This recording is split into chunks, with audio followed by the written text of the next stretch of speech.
Բարև ձեզ, Ասեկոսե TV-ի եթերում իրացման գոտին է։ Եվ այսօրվա մեր հյուրն է Ժառանգություն կուսակցության գլխավոր քարտուղար Ստեփան Սաֆարյանը։ Բարև ձեզ, պարոն Սաֆարյան։ Բարև ձեզ։ Շնորհակալություն, որ չմերժեցիք մեր հրավերը եւ եկաք այստեղ։ Շնորհակալ։ Սաֆարյան, չեք կարոտում ազգային ժողովը։ Չէ, կարոտելու խնդիր որպես այդպեսին չկա, որովհետեւ ազգային ժողովում իմ գործունեությունը երկու երես է ունեցել։ Իհարկե մի կողմից ուրախ ես եղել, որ կարողանում ես որոշումների կայացման մասնակից դառնալ կամ փորձել դրանց վրա ազդել։ Այս առումով իհարկե դա հաճելի զգացողություն է։ Երբ անզոր չես, երբ այլ մարդկանց նման ուղղակի հայացքդ չի ուղղված ինչ-որ մեկին, նա կանի թե չի անի սա, այլ դու ունես այդ հնարավորությունը եւ անում ես այն, ինչ ասում է քո ընտրողը կամ ինչ թելադրում է քո ծրագիրը կամ ինչ վերջին հաշվով մտածում ես դու եւ քո խիղճը։ Կարոտելու աշխատանքներն առումով, որ այդ 5 տարիների ընթացքում շատ հաճախ ստիպված էր լինում զբաղվել այնպիսի աշխատանքներով, որոնք այլ պարագայում հաստատ չէր անի։ Դա նաեւ գալիս էր նրանից, ստանում էին ամենատարբեր նամակները։ Մարդիկ խնդրի մեջ հայտնված քեզ գրում էին, դիմում էին, որ ունեն այսինչ խնդիր լուծելու կարիքը, թոշակի խնդիր ունեն, թոշակները ցածր են կամ տեղի ունեցել դատական անարդարություն իրենց հանդեպ կամ բնակարան են կորցնում կամ աշխատանք չունեն կամ երեխայի ուսման վարձ է պետք, այսպիսի բաներ։ Ասենք դրանք հարցեր են, որոնք իհարկե որպես քաղաքացի ես չեմ կարող անտարբեր լինել այլ բոլոր պարագաներում, եթե որևէ մեկը քո կողքը տառապում է կամ ունի խնդիր։ Բայց աշխատանքի բերումով հաստատ ես նախկինում էլ եւ նաեւ այժմ էլ գոնե ինքս եմ ընտրում այն, ինչը ինձ հաճելի է եւ ինչով ես պիտի զբաղվեմ։ Ասենք ես վերլուծում եմ այն թեմաները, որոնք ինձ հոգեհարազատ են եւ որևէ մեկին չի ասում սա արա, նա արա կամ դու ինչ որ հանգամանքների բերում պարտավորված լինես ինչ որ բան անել։ Այս առումով իհարկե 5 տարվա այդ խորհրդանական աշխատանքը ուներ իր կարոտելու եւ չկարոտելու պատճառները։ Կան խոսակցություններ, որ շատ հնարավոր է որ դուք վերադառնաք ազգային ժողով։ Ասել թե ես դեմ կլինեմ վերադարձին, սուտ կլինի եւ ստած կլինեմ, որովհետեւ այդ դեպքում դիմացինը շատ հանգիստ կարող է հարցնել, եթե չես ուզում քաղաքականություն վերադառնալ կամ խորհրդանում լինել, այդ դեպքում ինչու իր համաձայնում համամասնական ցուցակում լինել կամ մրցակցել թիվ 1 ընտրատարածքում մեծամասնական ընտրակարգով։ Այն իրավիճակն է ստեղծվել իմ կարիերայում, որ նախ պիտի ասեմ քաղաքականություն մուտք եմ գործել ավելի շատ որպես վերլուծաբան, սկզբում որպես դիտորդ 98-ից մինչև 2007 թվականը, իսկ 2007-ից արդեն դարձել եմ քաղաքականության, այսպես ասեմ, սուբյեկտ նաև եւ այսպես որոշումների կարծիքի ձևավորողից հասել եմ մինչև որոշման կայացնողի կարգավիճակ, անգլերեն ասած opinion maker-ից մինչև decision maker։ Եվ այս առումով իհարկե հաճելի չէ ետքայլ կատարելը, ետդարձ կատարելը, որովհետև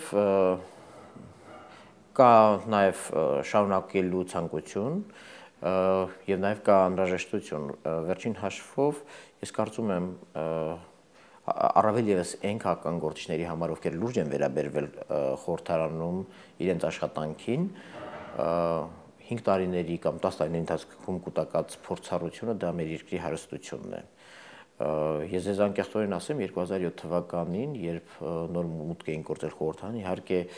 այն ժամանակ խորհրդարանի գործունեությանը եւ ներքին կյանքին հետևում էի դրսից, խորհրդարանի դրսից, հետևում էի օրենսդրությանը, շատ հաճախ էի վերլուծություններ եւ կարծիքներ հայտնումներ քաղաքական հարցերով, քանի որ փորձագետ էի նաեւ այդ խնդիրներով, բայց համենայն դեպս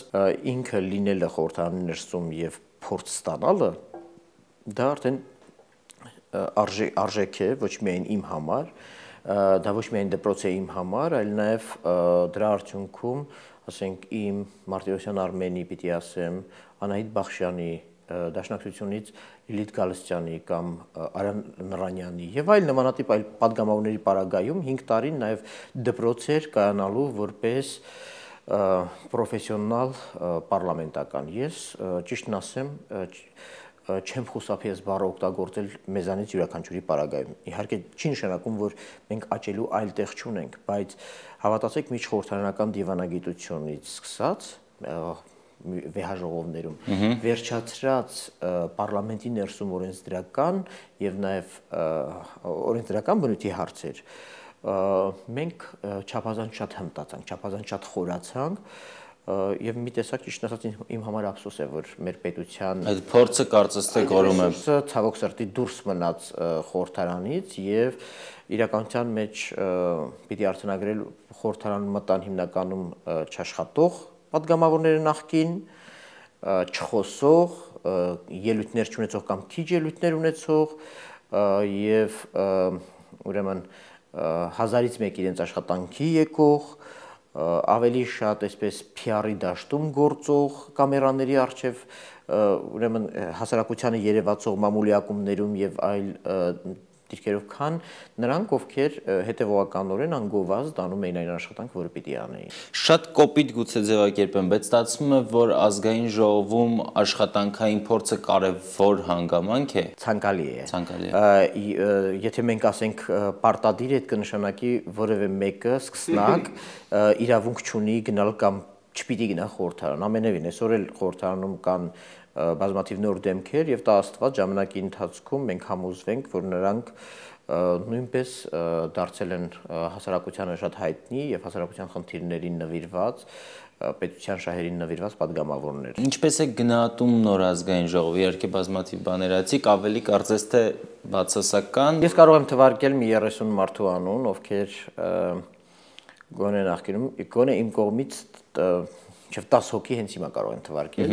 անկախ նրանից ինչպիսին է մեր վերաբերմունքը նրանց նկատմամբ, այնուամենայնիվ փորձառու падգամավորներին է խոսքը, իմ նշած անուններին եթե ավելացնենք Վիկտոր Դալաքյան, իմ նշած անուններին եթե ավելացնենք Վարդան Բոստանջյան եւ այլն, անկախ նրանից նրանք որ քաղաքական թիմին են։ Այսինքն կուսակցությունը կապ չունի։ Վերջին հաշվով այնտեղ կան բաներ, որոնք այդքան էլ կուսակցականացված չեն, օրենսդրական տեխնիկայի, օրենսդրական կատարելության եւ այլնի առումով փորձառու падգամավորների մասնակցությունը օրենսդիր աշխատանքին չափազանց էական է։ Այն ժամանակ էլ միգուցե մինչև մեզ էլ կային падգամավորներ, որոնք չպիտի դուրս մնային պարլամենտից։ Այս կտրվածքով ցավում եմ, որ նախ շատ մարդիկ կան, որոնք չկան այս խորհրդանում, որոնք պիտի լինեին, եւ երկրորդը շատ վախենում եմ, որ այս խորհրդարանում տեսեք երբեմն ասում են քաղաքական մարդիկ են, հա, տեսեք անգամ մոռացության մատնված նախկինում քաղաքական գործիչներ են վերադարձել եւ այլ, բայց ներեցեք բառիս համար եւ նաեւ այս վերջին քննարկումներն ինձ ցույց տալիս մակերեսը շատ է, այսինքն մակերեսայնությունը քննարկումներում շատ է, ինքը ազգային ժողովը ավելի շատ ցավոք գնալով կարող է նմանվել Բալտավնիայի, Գավարիլնիայի, ընդամենը ինչ-որ խոսելու վայր, որտեղ բոլորը խոսում են, հաշվի առնելով հավուր պատշաճի քաղաքականության մեջ թատերականացվածության բոլոր ատրիբուտները։ Իսկ այդ դեպքում ինչու եք ուզում հայտնվել այդպիսի ազգային ժողովում, որը որ կարծես թե։ Գիտեք, նախկին ազգային ժողովն էլ իդեալական չի եղել։ Նախկին ազգային ժողովում էլ աշխատելը քիչ է եղել։ Նախկին ազգային ժողովում էլ 30-ից ավել падգամավոր, մինչև 30 թվով падգամավորներ էին հետաքրքրված իրենց աշխատանքով։ Մյուսները ընդամենը դա իրենց համար ժամանցի այցելելու, միմյանց տեսնելու, ես երբեմն կատակում էի գեղամեջ դուրս գալու վայրեր։ Օրինակ ես հիմա տեսնում եմ, թե ինչպիսի հսկայական դաշտ է բացվել, օրինակ ես Ռամիլ Սաֆարովի արտահանձնումից հետո, ինչպիսի հսկայական աշխատանքի ճակատ կա միջազգային կազմակերպությունում։ Ես պատկերացնում եմ ինչեր կարելի է անել, լավ իմանալով եւ պրոցեդուրաները, լավ իմանալով եւ այդ քաղաքական կոնյունկտուրաները, որոնք կարելի է օգտագործել եւ օրինակ տարբեր վեհաժողովներում հարցը բարձրացնել եւ ոչ թե ունենալ մեկ ընթերցված ելույթ, որ ես գնացի ելույթ ունեցա այնտեղ եւ ասացի սա կամ այլ պարզապես ունենալ հետևողական աշխատանք, որը կբերի Հայաստանի համար կոնկրետ արդյունքների եւ կդառնա կոնկրետ պարտավորվածություններ Հայաստանի հանդեպ։ Իսկն հնարավոր է գտնում, որ Հունգարիան կարող է ետ կանչել Սաֆարովին։ Ես հնարավոր եմ գտնում, որ ոչ միայն կարելի է Հունգարիայի հետ աշխատել, որ նա ետ կանչի, այլ պարտադրել, որ նրան ետ տանեն եւ անկախ նրանից կտանեն Հունգարիա թե ոչ։ Խնդիրը նաեւ որ այդ առումով օրինակ կա բավականին լավ միջազգային իրավական բազա, վերջին հաշվով թե Հունգարիան, թե Ադրբեջանը խախտել են արտահանձնման միջազգային պահանջները, այսինքն ամբողջ մի շղթա պետք է լիներ եւ Ադրբեջանը պիտի կաշկանդված լիներ հունգարական արտադրության պատժի խստությամբ, հետեւաբար եթե դա չի արվել, ուրեմն միջազգային ատյաններում դու կարող ես հղում կատարել նույն միջազգային իրավունքին, պարտադրել եւ հասնել նրան, որպեսզի արտադրության ընդհատված արտադրությունը Ռամիլ Սաֆարով հանցագործի վրա շարունակվի։ Կան այսօր մեր կառավարության, մեր ազգային ժողովում մարդիկ, որոնք կարողանան ղեկավարել եւ ավարտին հասնել այս գործընթացը։ Ես որևէ մեկին չեմ թերագնահատի։ Անցյալի փորձերը ցավոք սրտի մի տխուր հետևության են բերել։ Տեսեք, մենք այսօր նոր հիշեցինք Գուրգեն Մարգարյանին, բայց նախկինում նրա անունն այսքան հաճախ չէինք տալիս, նրա դեպքը այսքան հաճախ չենք հիշում։ Ես պիտի ազնիվ լինեմ եւ անկեղծորեն ասեմ, որ գոնե ինքս նրա խնդրի մասին միջազգային խորհրդանական վեաժողովներում համապատասխան կոնտեքստներում բարձրացրել եմ։ Ասենք նույն իմ ելույթը 2008 թվականին Թբիլիսիում Սևծովյան տնտեսական համագործակցության խորհրդանական վեաժողովի լիագումար նիստի ժամանակ եմ հիշեցրել, որ այսպիսի բան է պատահել եւ մեր հարևանը այսպիսին է եւ այսպես շարունակ, բայց տոտալ պետական մակարդակով իշխանությունների մակարդակով ցավոք խնդիրը մոռացության մատնվեց եւ հասարակությունը ինքն էլ մոռացավ, չլիներ այս միջադեպը դժվար թե մենք հիշեինք, ցավով եմ ասում Գուրգեն Մարգարյանին կարող էինք համարել բավարարված այն առումով, որ Հայաստանը հասել էր նրան, որ Ռամիլ Սաֆարովին Բուդապեշտում դատապարտել էին հնարավոր ամենածայրահեղ պատժատեսակով, ցմահբանտարկություն, դրանց ավելին չկա, մահապատիժ չկա, բայց միևնույնն է մենք պիտի հիշեինք, մենք պիտի այդ խնդիրը թեժ պահեինք եւ անուն չեմ ուզում տալ, բայց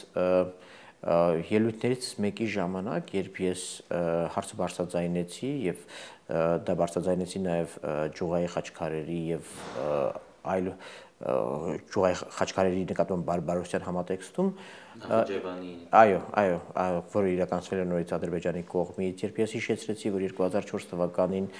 հայ խորհրդարանականների վրա Բաքվում Կոսմոս հյուրանոցում հարձակվել էին ադրբեջանցիները, քաշքշել էին գեներալ Արտուր Աղաբեկյանին, Մեհեր Շագելյանին եւ այլոց, երբ ես դրա մասին խոսեցի, ինձ ասացին, ինչի ես հին մեռելները սեղանին դնում, հասկանում եք, եւ որ դուք հարցնում եք կանեն թե չեն անի,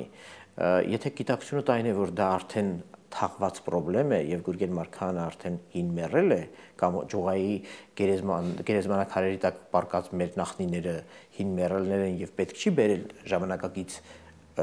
քննարկումների օրակարգ, այդ դեպքում իհարկե չես անի։ Պարոն Սաֆարյան, դուք շատ ակտիվ եք եղել Մաշտոցի պուրակի հետ կապված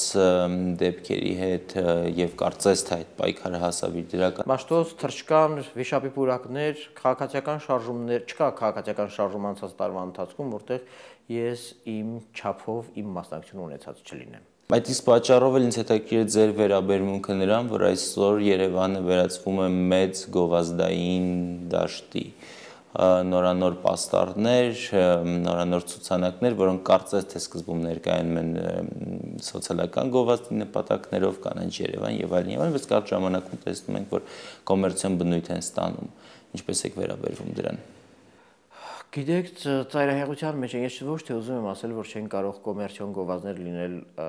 ուրեմն Երևանում, այլ այդ կոմերցիոն գովազդները, որոնք խեղդում են ամեն քայլափոխի, ամեն պահի, եւ ըստ որում ներեցեք անգամ այն գովազդները, որոնց պատվիրատուն պետությունն անգամ դրա տակ կոմերցիա է տեսնում, հա, պարտադրվող հայրենասիրության, այսպես այդ բիզնեսի տեսքով։ Եվ այս առումով խնդիրը մտահոգիչ եւ կարևոր եմ համարում եւ համարել այն առումով, որ մենք պիտի հասկանանք վերջի հաշվով Երևան քաղաքի զարգացման կոնցեպցիան որն է։ Այսինքն դա կլինի Երևանի քաղաքապետարանը, դա կլինի կառավարություն, թե որևէ մեկը, թե դրանց հետ միասին նաև հասարակական սեկտորը, քաղաքացիական հասարակությունը եւ շարժումները պիտի իսկապես Երևան քաղաքի զարգացման շատ հստակ ծրագիր լինի, որտեղ լինի եւ քաղաքաշինության ու հստակ ուղենիշներ, որտեղ կարելի է կառուցել, որտեղ չի կարելի կառուցել։ Գիտեք, ես երբեմն այն շարժումներում, որտեղ ներգրաված եմ եղել եւ պայքարողների մեջ եմ եղել, անգամ խղճացել եմ կառուցապատողներին, որովհետեւ նրանցից ոմանք ուղղակի շատ դեպքերում չէին հասկանում, թե դու ինչի ես արգելում իրանց կամ ինչու չես ուզում թույլ տաս։ Որտեւ նրանք տեսել են, որ այսինչը Պողոս Պողոսյանը այսինչ այգում սարքել է։ Եթե նա սարքել է, ինչու ինքը չի կարող ուրիշ այգում սարքել։ Այս ամբողջը կոնցեպցիայի բացակայության, ստրատեգիայի, ռազմավարության բացակայության արդյունք է։ Տակտիկայի թերությունն է դա։ Պետության է անշուշտ պետության։ Ժառանգությունը եւ ՀԱԿ-ը լինելով երկուսն էլ ընդդիմադիր դաշտում, մեղմ ասած այդքան էլ լավ չեք վերաբերվում իրար, որն է պատճառը։ Ես չգիտեմ, պատճառների մեջ անշուշտ կա օբյեկտիվը, որ վերջին հաշվով մրցակցող քաղաքական ուժեր ենք, բայց այն ինչ որ տարբեր ժամանակներում տեղի ունեցավ ՀԱԿ-ի եւ ժառանգության միջև, ներեցեք ավելի լայն բացատրության կարիք ունի, քան ասել, թե նրանք մրցակցող ուժեր են եւ բնական է, որ պիտի մի քիչ էլ իրար կծմծեն, նեղեն եւ այլն։ Ինձ թվում է շատ ավելի հին շրջանի խնդիրներ կան։ Վերջին հաշվով Ռաֆֆի Հովհաննիսյանը 1 տարի ժամանակ եղել է Լևոն Տեր-Պետրոսյանի նախագահության շրջանում մարդգործնախարար եւ ցանկացած իշխանություն, տեսեք անգամ այսօրվա իշխանությունը, երբ իր կազմից ինչ-որ մեկը դուրս է գալիս, շատ այսպես քենախնդիր է տրամադրվում նրան, առավել եւս եւ նա դուրս է գալիս ու անցնում է մյուսի ճամբարը։ Ձեր բացասական վերաբերմունքը խնդրեմ։ Մեր բացական, ես հանուն արդարության պիտի ասեմ, մենք ավելի շատ պատասխանող կողմ ենք եղել, քան ձեռնոց նետող։ Այսինքն մինչև ՀԱԿ-ից մեր հանդեպ ինչ որ գործողություններ չեն եղել, մենք նախաձեռնող չենք եղել իրենց հանդեպ քննադատություն հնչեցնելու առումով։ Եվ այս կտրվածքով ցավում եմ, բայց ՀԱԿ-ը ընդհանրապես Հայ ազգային կոնգրեսի տապալումների սկիզբը, ի նկատի ունեմ ընտրություններից հետո ընկճարժան 2008 թվականի, դա իր դաշնակիցների ոչնչացման քայլն էր, որից հետո արդեն այդ ինքնաոչնչացման այդ սերմը մտավ նաև ՀԱԿ, որից հետո սկսեցին դուրս գալ նաև մյուսները, դեվ այն խոսքերով ինչպես մեզ ճանապարհեցին, ասենք համազգային շարժումից, հա, միայն այն բանի պատճառով, որ մենք չհամաձայնեցինք մտնել Հայ ազգային կոնգրեսի կառուցվածքի մեջ, այն բառերով ինչպես մեզ ճանապարհեցին, նույն բառերով ճանապարհեցին նրանց, ովքեր մտել էին Հայ ազգային կոնգրես եւ հետո դուրս եկան ՀԱԿ-ից։ Ուզում եմ ասել, ինքնաոչնչացման, ինքնախժռման գնաց ՀԱԿ-ը ցավոք սրտի եւ այս կտրվածքով, ասենք, երբ նախկինում ասում էինք, խնդրում էինք, հորդորում էինք, որ մի տպեք մեր վերաբերյալ ապատեղեկատվությունները ձեր թերթերում, ասում էին, նրանք մեր թերթերը չեն, մենք ազդեցություն չունենք, նրանք անկախ թերթեր են եւ այսպես շարունակ։ Իրականության մեջ թույլ տվեցին, որ հարաբերությունները թունավորվեն եւ անցնեն թույլատրելի սահմանագիծը, որի արդյունքում դժեցինք բնականաբար թե մենք, որտեղ հասարակությունը ինքը նողկանք է ապրում, երբ տեսնում է երկու ընդդիմադիր կուսակցություններ, որոնց միավորման հետ կապված ինքը հույս ունի, սպասումներ ունի, իրար են ուրեմն մորթում։ Այս կտրվածքով բնականաբար մենք ինքներս պիտի հասկանանք, որ մեղավոր ենք հասարակությանը հիասթափեցնելու առումով եւ հետո այլեր կարող է ձեռնարկեք այդ ուղղությամբ։ Ես կարծում եմ 2013 թվականի նախագահական ընտրություններում միասին մեկ տեխնացուի շուրջ համախմբվելու ուրեմն այս հրամայականը հենց այդ հնարավորությունն է ուղղակի մի կողմ թողել անցյալի բոլոր աբիդաները եւ շարժվելու առաջ։ Եվ ով կարող է լինել այդ տեխնացուն։ Դե մենք այս անգամ չենք թաքցնում, ուզում ենք այդ դերում տեսնել Ռաֆֆի Հովհաննիսյանին։ Շատ լավ։ Եվ եւս մի բան, շատ հաճախ ենք հանդիպում այն փաստին, որ լրագրողները մտնում են քաղաքական դաշտ, մտնում են քաղաքականություն։ Դուք ինքներդ ակտիվ բլոգեր եք եւ դրա հետ միասին վերջերս շատ հետաքրքիր հարցազրույց հրատարակվեց, որը վարում եք դուք Arm-Comedy տղաների հետ, հնարավոր է տարբերակ, որ Ստեփան Սաֆարյանը քաղաքականությունից շեղվի դեպի լրագրություն։ Չէ, բայց գրեթե բացառում եմ, որովհետեւ ես կարծում եմ, որ ժուրնալիստիկան նույնպես մասնագիտություն է։ Ես ընդհանրապես այն մարդկանցից եմ, որը ի տարբերություն մյուսների, ովքեր կարող են թույլ տալ իրենց քանդել փչացած հերոստացույցը եւ տեսնել կարողանան թե չեն կարողանա սարքել, ես դա հաստատ չեմ անի, որովհետեւ ես գիտեմ, որ դա մասնագիտություն է եւ ես գիտեմ, որ մասնագետ պիտի կանչեմ։ Առավել եւս մարդիկ այդ մասնագիտությամբ սովորում են 5 եւ ավելի տարիներ, որպեսզի դառնան լրագրող։ Ես չունեմ այդպիսի կրթություն։ Շատ լավ, շատ շնորհակալություն հետաքրքիր զրույցի համար։ Թույլ տվեք ձեզ նվիրել Մեգապոլիս ամսագրի վերջին համարը։ Հույսով եմ դեռ կհանդիպենք այս տաղավարում։ Շնորհակալություն, որ հետևում եք մեզ։ Այսօրվա մեր հյուրն էր Ժառանգության կուսակցության գլխավոր քարտուղար Ստեփան Սաֆարյանը։ Կհանդիպենք։